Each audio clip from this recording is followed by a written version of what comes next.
Saludos, señores estudiantes. Quiero comenzar mi clase deseando para ustedes y cada miembro de su familia momentos de bienestar, tranquilidad, paz, salud y que esto siempre esté pues en sus hogares. Comienzo mi clase con esto. El tema de la clase son los textos. Recuerden, anteriormente abordamos ya la palabra y su importancia, la palabra analizada por su significado, la palabra analizada por su función específica dentro de la oración, la palabra por su relación con otras palabras, ¿sí? Ahora en cambio vamos a trabajar los textos, recordando que los textos es una unidad macro justamente conformada por las palabras. Por tanto, vamos a ver ya qué nos refiere los textos. Algo que hay que aclarar es lo siguiente. Se puede referir al término lingüístico textos como el registro oral del hablante y no solo al escrito. ¿Sí? Desde la invención de la escritura se han generado mecanismos gráficos que le permiten registrar la memoria de los distintos registros orales, los cuales son conocidos con el nombre de textos escritos. Es decir, que el momento en que el ser humano concibe una idea y la quiere expresar, la puede hacer de manera oral o escrita. Y a todo esto le llamamos textos. Obviamente, la parte hablada, ¿sí?, va a ser para los textos orales y la graficada, aquella que será conservada, ¿sí?, será para los textos escritos. Y es este tipo de textos que nosotros vamos a abordar. Recuerden, para eso nosotros necesitamos, tanto para los textos orales y los textos escritos, necesitamos un código alfabético y todas las reglas, ¿sí?, y toda la ciencia lingüística que obviamente la normalice y a eso le llamamos idioma. Comencemos con la clasificación de los textos. Los textos pueden ser literarios y también pueden ser textos no literarios. Ustedes recuerdan ya los textos literarios, abordamos en clases anteriores, sí, y obviamente una característica principal son textos que abordan hechos reales, pero los van a ficcionar, sí, también hay más subjetividad, sí, y pues se clasifican de la siguiente manera. Narrativos pueden ser leyendas, cuentos, fábulas, novelas, épicas, ¿sí? Líricos pueden ser poemas, elegías, madrigales, himnos. Dramático, obras teatrales como actos mayores o actos menores, ¿sí?, entre ellos tantos que tenemos, un drama, ¿sí?, de varios actos, pueden ser 2, 3 actos. En la antigüedad las obras eran de 5 actos, ¿sí? Tenemos también actos menores como zarzuelas, sainetes, etcétera. Nuestro tema se va a concentrar en los textos no literarios, es decir, textos que se estructuran, ¿sí?, o que se relacionan a hechos verídicos, hechos comprobables. Entre ellos tenemos la clasificación de los informativos, instructivos y normativos, y a los persuasivos. Sí, lastimosamente en esta imagen no tenemos, pero les aclaro, sí, que también forma parte de los persuasivos. Los no literarios, sí, repito, se clasifican informativos, instructivos y normativos y persuasivos. Los informativos, como bien refiere su nombre, va a utilizar la función referencial para informar los hechos actuales o no tan actuales, pero siempre relacionándole a los ámbitos reales del ser humano. Los instructivos y normativos, en cambio, nos darán leyes, normas, cláusulas, pasos que seguir para poder realizar alguna actividad, ¿sí? Y los persuasivos serán aquellos que traten de cambiar la actitud, el pensamiento, la ideología de las personas por medio del texto realizado, ¿sí? Por tanto, se trabajará un poco de manera subjetiva, pero de igual manera abordaremos hechos reales, datos confiables. Sigamos. Entre las características de los textos literarios, ¿sí? Pueden ser también no literarios, pero nos estamos concentrando en los no literarios, pueden ser para los dos, literarios y no literarios, porque el momento que yo hago una novela, debo estructurarla, que tenga coherencia y demás, pero nuestra clase es los textos no literarios. Tomando en cuenta eso, decimos, el texto debe ser adecuado. ¿Qué quiere decir adecuado? Es decir, que se sujeta a cierta situación y ámbito, y al sujetarse a una situación y ámbito específico, usaremos un registro preciso, usaremos un nivel de lenguaje también preciso, que vaya adecuado con la situación y el ámbito.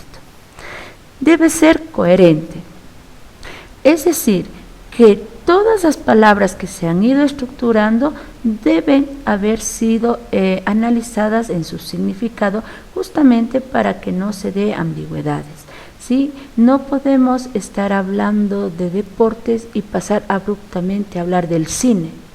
Tal vez deberé usar un párrafo de transitorio, pero no puedo cambiar abruptamente a otro tema.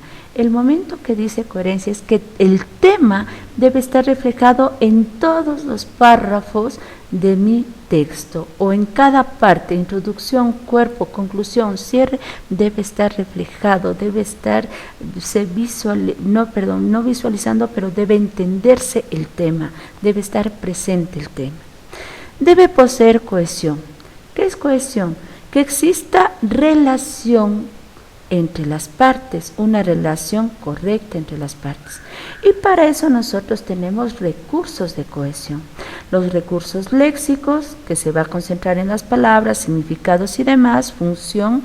Recursos morfológicos, es decir, la concordancia dada por la concordancia nominal verbal, es decir, vamos a utilizar personas gramaticales. Si estamos trabajando con con personas gramaticales plurales, no puedo pasar a personas gramaticales singulares abruptamente.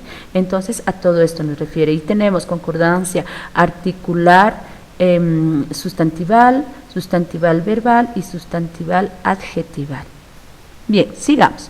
Y por último tenemos los recursos textuales, es decir, aquellos que me permiten, conectores que me permiten unir, ¿sí?, palabras, oraciones e incluso párrafos, dependiendo de la extensión de nuestro texto y la estructura que hayamos dado al mismo. Sigamos. Ahora pasamos ya a la oración principal. Cada texto, inclusive los literarios, tienen una parte principal donde se concentra o se infiere el tema. Si yo leo un poema, voy a encontrar el tema al que se refiere. Si leo una noticia, de igual manera. Si estoy leyendo una carta del lector, igual. Si estoy leyendo un artículo científico, de igual manera. Si estoy leyendo un hecho histórico, una novela histórica, una enciclopedia histórica, abordará cierto tema, un tema específico. Entonces, ese tema tiene que ser de manera inferencial o de manera directa plasmado en el texto. Y para poder yo encontrar a la idea principal, lo que debo hacer es reconocer al sustantivo principal, al verbo relacionado y a sus complementos. Es decir, la idea principal contestará las siguientes preguntas: ¿de qué o de quién hablo? ¿Qué sucede? ¿Cómo está sucediendo? Para esto vamos a leer el siguiente texto. Uno de los puntos que antes de mi partida se ofrecieron a mi vista fue Alange, pueblecillo situado a la falda de una colina y en una posición sumamente pintoresca. Esta villa, que dista pocas leguas de Mérida, posee una antigüedad sumamente curiosa. Un baño romano de forma circular y enteramente subterráneo, cuya agua nace allí mismo y que se mantiene en el propio estado en que debía de estar en tiempos de los procónsules. Recibe su luz de arriba y los habitantes, no menos instruidos en arqueología que los meridenses, le llaman también el baño de los moros. La colocación de este baño hace presumir que los romanos debieron de conocer las virtudes de las aguas termales de Alange. En el día son todavía muy recomendadas y hace pocos años se ha construido en el centro de un vergel espesísimo de naranjos a la entrada de la población una casa de baños, donde los enfermos o las personas que se bañan por gusto pueden permanecer alojados y asistidos decentemente durante la temporada. Si yo trato de buscar mi idea, la oración principal, me doy cuenta que hablan de los baños romanos. Los baños romanos me indicaron, o sea, se refirió dónde está situado, por qué son importantes, por qué son antiguos, de qué época datan, qué pasa con los habitantes que van a estos baños, qué se ha construido gracias a estos baños, cómo llega la gente ahí y demás. Inclusive me habla sobre cómo entra la luz a este lugar, o sea, todo el momento me está hablando o refiriéndose o relacionando a los baños romanos. Por tanto, sé que mi idea principal es los baños romanos de Alange, situados en el pueblo de Alange. ¿De quién hablo? De los baños romanos. ¿Qué sucede? Son un centro, digamos, turístico, porque acude gente. ¿Dónde está situado? ¿Cómo es esto? Y demás, justamente me dará a conocer los complementos, ¿sí? Y todo este texto, ¿sí? Todo el texto que ustedes ven ahí, tiene la oración principal. Caso muy especial, que es la oración principal, se ha centrado, ¿sí? Se ha colocado en la mitad del texto, en el cuerpo del texto. Otros textos, que ya veremos en la siguiente clase, tendrán la idea principal al principio, por tanto, no son tan difíciles de reconocer. Otros tienen al final, otros tienen al principio y al final. A cada uno de estas ubicaciones, ¿sí? Las iremos nominando de acuerdo justamente a la posición en la que se tiene a la idea principal. Por tanto, jóvenes, la clase llega hasta aquí, en este día, ¿sí? Hemos abordado a los textos tratando de entender, primero, de relacionar que texto oral y texto escrito vienen a ser la misma, se van a relacionar al mismo término texto, pero la manera en la que está dada es la diferencia, ¿sí? También hemos visto su clasificación, también se han visto características y por último estamos ya viendo a la oración como tal, ¿sí? A la oración principal. En las siguientes clases haremos más ejercicios con otros textos para que ustedes puedan aplicar todo lo que se aprendió hasta este momento y puedan reconocer fácilmente la ubicación de la idea principal, ¿sí? A la que también llamamos idea central, ¿sí? Tema central, idea central, oración principal y algunas veces inclusive hasta tesis. Ya veremos también asimismo por qué se diferencia la tesis de la idea principal, si parecen ser lo mismo. Con esto termino, jóvenes. Deseo que se encuentren siempre bien, siempre ese va a ser mi deseo. Sigan adelante, siempre optimistas, realicen la tarea, el refuerzo que les dejo, por favor, en el cronograma y suban al Edmodo. Muchas gracias, nos estaremos contactando en una próxima clase. Gracias.